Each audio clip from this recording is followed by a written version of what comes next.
ये है थार मरुस्थल, गरम, खतरनाक, बेरहम, रेत और चट्टानों का एक विशाल फैलाव, जहां सूरज निर्दयता से धूप बरसाता है और हवा प्राचीन रहस्यों की फुसफुसाहट बिखेरती है।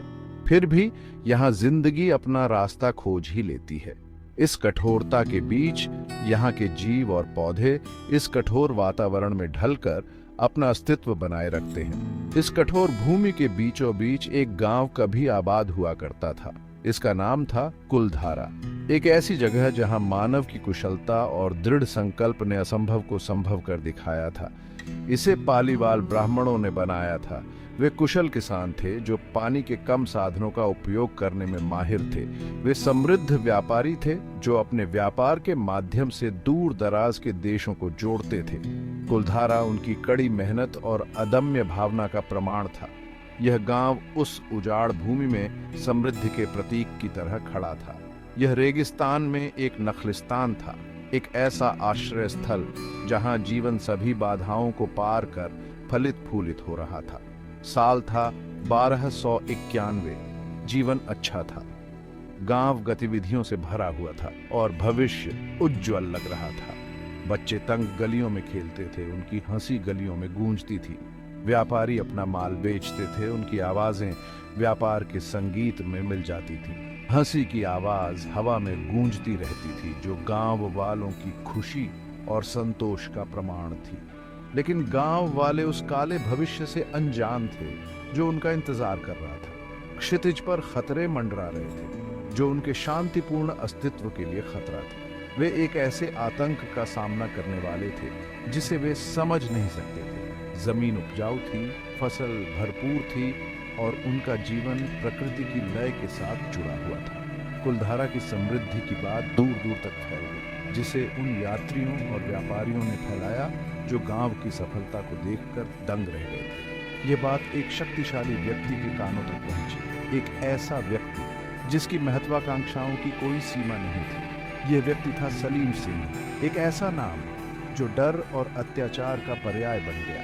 वह जैसलमेर का दीवान था जो बहुत ही शक्तिशाली और प्रभावशाली पद था। वह अपनी क्रूरता के लिए जाना जाता था, एक ऐसा शासक जिसका शासन अत्याचार और लालच से भरा था।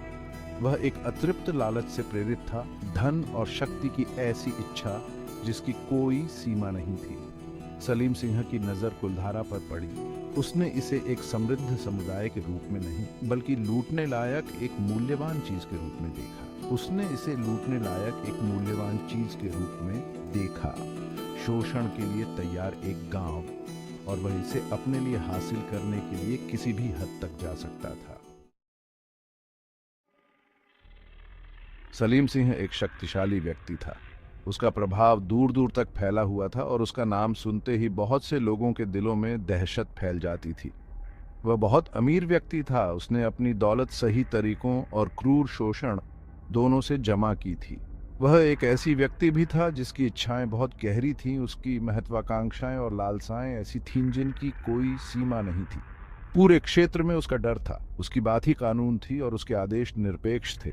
जो लोग उसका विरोध करते थे उनका हश्र बहुत बुरा होता था। उन्हें अक्सर कड़ी सजाएं दी जाती थीं जो दूसरों के लिए चेतावनी का काम करती थीं। सलीम सिंह ने एक खूबसूरत लड़की के बारे में सुना। वह कुलधारा में रहती थी जो अपनी सुंदरता और घनिष्ठ समुदाय के लिए जाना जाता था। वह गांव के मुखिया की बेटी थी जो गांव वालों के बीच एक सम्मानित व्यक्ति थे। दीवान उसकी खूबसूरती पर मोहित हो गया। उसके मन में उसे अपने हरम का हिस्सा बनाने का ख्याल आ गया। वह उसे अपने हरम में चाहता था। गांव वाले डर गए क्योंकि वे जानते थे कि वह अपनी इच्छाओं को पूरा करने के लिए किसी भी हद तक जा सकता है। वे दीवान की बदनामी, उसके क्रूर स्वभाव और उनके जीवन की पवित्रता के प्रति उसकी उपेक्षा के बारे में जानते थे। वह जो चाहता था उसे लेने के लिए जाना जाता था, चाहे उसके परिणाम कुछ भी हों या इससे कितनी भी पीड़ा क्यों न हो। उसे दूसरों की भावनाओं की कोई परवाह नहीं थी। सालों तक बिना किसी चुनौती के सत्ता में बने रहने की वजह से उसका दिल कठोर हो गया था। गांव वाले जानते थे कि उन्हें खुद को बचाना होगा। वे दीवान को अपनी प्यारी बेटी को ले जाने की अनुमति नहीं दे सकते थे। कुलधारा पर डर का साया छा गया। कभी जोश से भरा यह गांव अब डर और अनिश्चितता से घिरा हुआ था। दीवान का साया बड़ा होता जा रहा था, जिससे गांव पर एक शोक छा गया, क्योंकि वे होने वाले संघर्ष के लिए तैयारी कर रहे थे। गांव के बुजुर्ग इकट्ठा हुए। वे गुप्त रूप से मिले। उनके चेहरे चिंता और दृढ़ संकल्प से भरे हुए थे। वे जानते थे कि वे सलीम सिंह की सेना से नहीं लड़ सकते। उसकी सेना बहुत शक्तिशाली और क्रूर थी। उन्हें कोई और रास्ता खोजना होगा, एक ऐसा रास्ता जो उनके अस्तित्व को सुनिश्चित कर सके। उन्हें अपने परिवारों की रक्षा करनी थी, अपने उन बच्चों की जो मासूम निगाहों से उन्हें देखते थे। उन्हें अपनी बेटियों को उस आने वाले खतरे से बचाना था जो उन पर मंडरा रहा था। अब उनके पास एक ही विकल्प बचा था, उन्हें अपना सब कुछ छोड़कर भागना होगा। वे अंधेरे की आड़ में कुलधारा छोड़ देंगे, इस उम्मीद में कि रात उनके भागने में उनकी रक्षा करेगी। वे रेगिस्तान में गायब हो जाएंगे, रेत में मिल जाएंगे, अपने पीछे कोई निशान नहीं छोड़ेंगे। वे अपने घरों को पीछे छोड़ देंगे, जिन जगहों पर उन्होंने अपना जीवन बसाया था। वे अपनी जिंदगी, अपनी यादें और अपना इतिहास पीछे छोड़ देंगे। लेकिन वे एक चीज पीछे छोड़ देंगे, एक श्राप, उन लोगों के लिए एक चेतावनी जो उनके बाद यहां आ सकते हैं। कुलधारा में रहने की हिम्मत करने वाले किसी भी व्यक्ति पर श्राप एक ऐसी जगह जिसे अब उनके दुखों ने चिह्नित कर दिया है।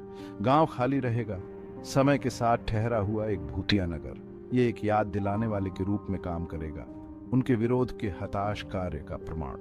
दीवान की क्रूरता की याद दिलाता है, उसका अतृप्त लालच जिसने उन्हें इस हश्र तक पहुंचाया। लालच की कीमत की याद दिलाता है, और लोग अपने प्रियजनों की रक्षा के लिए किस हद तक जा सकते हैं। रात हो गई।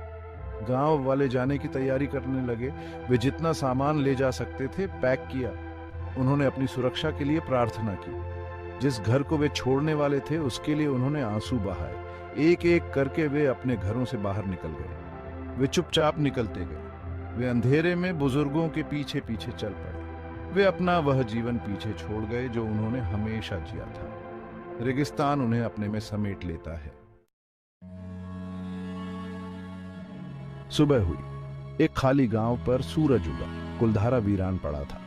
गलियां सूनी थीं, घर खाली थे। सिर्फ हवा की आवाज खाली गलियों से गुजर रही थी। सलीम सिंह के आदमी वहां पहुंचे। उन्हें आसान जीत की उम्मीद थी, इसके बजाय उन्हें एक भूतिया नगर मिला। गांव वाले बिना किसी निशान के गायब हो गए थे। वे कहां गए थे? वे कैसे बच निकले थे? दीवान के आदमी हैरान थे। ये बात सलीम सिंह तक पहुंची। वह बहुत गुस्से में था। उसका इनाम उसके हाथ से निकल गया था। उसे नाकाम कर दिया गया था। वह अपना बदला लेगा। उसने अपने आदमियों को गांव वालों को ढूंढने के लिए भेजा। उन्होंने पूरे रेगिस्तान में खोजबीन की। उन्हें कुछ नहीं मिला। गांव वाले बिना किसी निशान के गायब हो गए थे। ऐसा लग रहा था जैसे रेगिस्तान उन्हें निगल गया हो। सलीम सिंह हार गया था। उसे नाकाम कर दिया गया था। उसे श्राप दिया गया था। साल दशकों में बदल गए। दशक सदियों में बदल गए। कुलधारा वीरान ही रहा। गांव वालों का श्राप बरकरार रहा। लोगों ने कहा कि गांव में भूत हैं। जिन लोगों ने कुलधारा में रात बिताने की हिम्मत की, उन्होंने अजीबोगरीब किस्से सुनाए। उन्होंने हवा में फुसफुसाहट सुनी। उन्होंने अंधेरे में परछाई को हिलते हुए देखा। उन्होंने एक ठंडी, अदृश्य मौजूदगी को महसूस किया। कुलधारा में रहने की किसी ने हिम्मत नहीं की। गांव वालों का श्राप बहुत ताकतवर था। आज कुलधारा एक भूतिया गांव है। यह सलीम सिंह की क्रूरता का प्रमाण है। ये एक श्राप की शक्ति की याद दिलाता है। पर्यटक कुलधारा आते हैं। वे खंडहर देखने आते हैं। वे कहानी सुनने आते हैं। वे यहाँ की भयानक खामोशी को महसूस करने आते हैं। कुछ लोग कहते हैं कि वे अभी भी गांव वालों की फुसफुसाहट सुन सकते हैं। वे कहते हैं कि गांव वाले अभी भी शांति की तलाश कर रहे हैं। वे कहते हैं कि कुलधारा का श्राप अभी भी बरकरार है। कुलधारा में सूरज डूबता है। परछाई लंबी हो जाती है। हवा खाली सड़कों के आर पार बहती है। भूतिया गांव खामोश खड़ा है, इंतजार कर रहा है। क्या कुलधारा सचमुच शापित है, या ये बस एक ऐसी जगह है जहां इतिहास और किंवदंती का मिलन होता है? इसका जवाब मेरे दोस्तों रहस्य में छिपा है। यह एक ऐसा रहस्य है जिसे शायद कभी सुलझाया न जा सके। लेकिन एक बात तो तय है, कुलधारा एक ऐसी जगह है जहां अतीत वर्तमान है। यह एक ऐसी जगह है जहां जीवित और मृत लोगों के बीच का पर्दा पतला लगता है। यह एक ऐसी जगह है जहां हवा रहस्यों की फुसफुसाहट करती है।